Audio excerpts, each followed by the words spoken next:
हम सबका अनुभव है कि मैं तो वही हूँ जो बचपन में था, परंतु यह शरीर और संसार प्रतिक्षण बदल रहे हैं।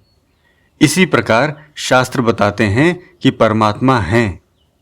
मैं और परमात्मा न बदलने वाले हुए और शरीर और संसार बदलने वाले हुए। मैं की परमात्मा से एकता हुई और शरीर की संसार के साथ एकता हुई। इस शरीर में जो गाढ़ापन दिखता है वह पृथ्वी का अंश है। इसमें जो गर्मी है वह सूर्य तथा अग्नि का अंश है। इसकी वायु वायु का अंश है और इसमें पोलाहट अर्थात जो अंगुली गड़ती है वह आकाश का अंश है। मैं हूँ यह आत्मज्ञान है और परमात्मा है यह परमात्म ज्ञान है। मैं और परमात्मा की एकता है और शरीर और हमारी कहलाने वाली सामग्री की संसार के साथ एकता है। अतः इन अपनी कही जाने वाली वस्तुओं के द्वारा संसार की सेवा कर देना है और अपने आप को परमात्मा को देना है। बस इतनी ही बात है। अब प्रश्न उठता है कि जब बात इतनी सुगम है तो फिर यह ठहरती क्यों नहीं? इसका उत्तर है कि आप इस बात को महत्व नहीं देते, आदर नहीं देते। यह अभ्यास जन्य नहीं है। इसे या तो मान लो या जान लो। जैसे यह नेपाल है तो आपने इसका अभ्यास नहीं किया, केवल मान लिया कि यह नेपाल है। आप मानने में स्वतंत्र हैं। मानना चाहो तो अभी मान सकते हो और ना मानना चाहो तो जन्म जन्मांतर तक भी नहीं मान सकोगे। आप ऐसे ही मान लो कि परमात्मा है तो काम बन जाए, या आप जान लें कि मेरा नाशवान संसार के साथ संबंध नहीं है तो भी काम बन जाए। मैं नहीं बदलता हूँ परंतु शरीर और संसार बदलते हैं, यह बिल्कुल जानी हुई बात है। इस जानने और मानने में अभ्यास की आवश्यकता नहीं। यह सच्ची और शास्त्रों की बात है। यदि आप इस बात को आदरपूर्वक स्वीकार कर लें तो आपको करोड़ों रुपए प्राप्त करने से भी उतनी शांति नहीं मिलेगी जितनी कि इस बात को मानने से मिलेगी।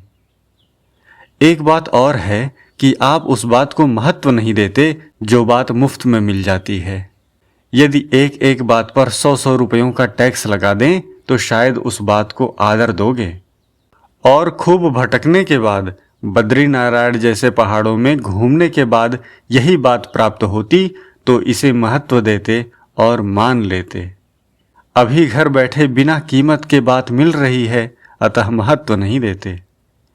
जिस किसी भाई ने इस बात को महत्व दिया है, इसका मूल्य चुकाया है, उसे लाभ हुआ है। जिस किसी भाई ने इस बात के लिए अपमान सहा है, निंदा सही है, कष्ट सहा है, विपरीत परिस्थिति सही है, उसे लाभ अवश्य हुआ है, क्योंकि उसने मूल्य चुकाया है। अगर जोरदार लगन और तड़पन हो जाए तो तत्व ज्ञान तत्काल हो जाए। अतः आप इस बात को महत्व दें कि अब तो बात हमें मिल गई, अब यह निकल नहीं सकती। उदयपुर के राणा के बारे में सुना है कि वे सत्संग की बात सुनते और उसमें जो बात अच्छी लगती उसे तुरंत ही तुरंत चल देते कि यह बात कहीं निकल न जाए। अतः आज ही यह बात दृढ़ता से पकड़ लो कि आप स्वयं रहने वाले हो और ये शरीर संसार बदलने वाले हैं। आप ना बदलने वाले बदलने वालों के साथ मिल जाते हो, अपनी उनसे एकता मान लेते हो, यही गलती है। यदि आप इस बदलने वाले शरीर संसार के साथ ना मिलो तो समता में स्वतः स्थिति है। आप इनसे भिन्न हो, इसी कारण आप अनुकूलता प्रतिकूलता का अनुभव करते हो। दोनों परिस्थितियों का अनुभव वही कर सकता है जो दोनों समय रहता है।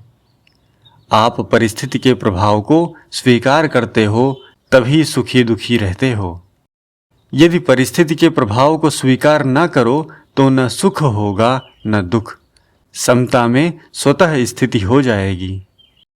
आपने सुना होगा कि नारद जी ने व्यास जी को अपने पूर्व जन्म की बात कही। नारद जी माँ के साथ संतों के पास जाते थे तो उनकी भगवान में भक्ति हो गई। फिर उनकी माँ मर गई। बालक को माँ के मरने पर बहुत बड़ा दुख होता है, क्योंकि माँ बालक का आधार है। परंतु नारद जी खुश हुए। अतः सुखी दुखी होना अपने हाथ की बात है। इस वास्ते भगवान कहते हैं, ना तुम शोचितुमर्हसि, तू शोक करने के योग्य नहीं है। और अंत में कहते हैं, माँ शुचः, शोक मत कर। शोक करना ना करना अपने हाथ की बात है। शोक चिंता करना, सुखी दुखी होना प्रारब्ध का फल नहीं है। अनुकूलता प्रतिकूलता का आना जाना प्रारब्ध का फल है, परंतु उसमें सुखी दुखी होना या ना होना अपनी मर्जी है। ये सुख दुख आने जाने वाले हैं। इनमें क्या तो सुखी होवें और क्या दुखी होवें। बड़े आश्चर्य की बात है। जैसे अभी यदि हम दरवाजे पर खड़े हो जाएं और मोटरें खूब आएं तो हम राजी हो जाएं कि आज तो बहुत मोटरें आईं। दूसरे दिन मानो मोटर आई नहीं तो दुखी हो जाएं और लगें रोने कि आज तो कोई मोटर नहीं आई। अरे हर्ज क्या हुआ? मोटरें नहीं आईं तो धूल नहीं उड़ी। ऐसे ही अनुकूल प्रतिकूल परिस्थितियां आती जाती रहती हैं। कभी अनुकूल आ गई, कभी नहीं आई। कभी प्रतिकूल आ गई, कभी नहीं आई। ये धन संपत्ति और परिवार आदि सभी आने जाने वाले हैं और आप रहने वाले हो। इनमें राजी या नाराज क्या हों? सम दुख सुखः स्वस्थः। सुख दुख में सम रहने से अपने स्व में स्थित हो जाएंगे, अर्थात परम आनंद तथा परम शांति प्राप्त कर लेंगे। लोग भी प्रशंसा करेंगे और महात्मा कहेंगे, भगवान कहेंगे कि मेरा प्यारा है। परंतु यदि हम सुख दुख में सुखी दुखी होते रहेंगे तो हम तो दुख पाएंगे ही, लोग भी निंदा करेंगे और भगवान भी राजी नहीं होंगे। तो बताओ क्या फायदा हुआ? धनवान हो जाना, स्वस्थ हो जाना, मान प्रतिष्ठा प्राप्त कर लेना, यह अपने हाथ की बात नहीं है। तो फिर इनमें सुख दुख क्यों हो? अब इस बात को आदर दो, महत्व दो, कीमत दो कि अब सुखी दुखी नहीं होंगे।